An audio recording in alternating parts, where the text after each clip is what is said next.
আসসালামু আলাইকুম রহমতুল্লাহ। আলহামদুলিল্লাহ ওয়াসসালাতু ওয়াসসালামু আলা রাসূলিল্লাহ।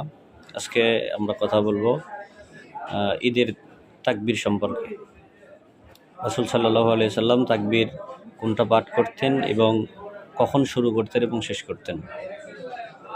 রমজান মাস শেষ হলেই পরবর্তী মাস শুরু, অর্থাৎ শাওয়াল মাস যখন শুরু হয়, রমজানের শেষ দিন মাগরিবের সালাতের পর থেকে পরবর্তী দিন ঈদের সালাত শুরু হওয়ার আগ পর্যন্ত রাসূল সাল্লাল্লাহু আলাইহি ওয়াসাল্লাম ঈদের তাকবীর পাঠ করতেন। তাকবীর হিসেবে রাসূল সাল্লাল্লাহু আলাইহি ওয়াসাল্লাম পাঠ করতেন আল্লাহু আকবার, আল্লাহু আকবার, লা ইলাহা ইল্লাল্লাহু, আল্লাহু আকবার, আল্লাহু আকবার, ওয়ালিল্লাহিল হামদ। তবে কোনো বিদ্বানগণ আরও বৃদ্ধি করেছেন যে আল্লাহু আকবার, আল্লাহু আকবার, লা ইলাহা ইল্লাল্লাহু, আল্লাহু আকবার, আল্লাহু আকবার, ওয়ালিল্লাহিল হামদ, আল্লাহু আকবার কাবীরা, আলহামদুলিল্লাহি কাসীরা, সুবহানাল্লাহি বুকরাতা ওয়া আসিলা। এই অংশটুকু ইমাম শাফিঈ রাহিমাহুল্লাহ হাসান বলেছেন, সুতরাং এটাও করা জায়েজ রয়েছে।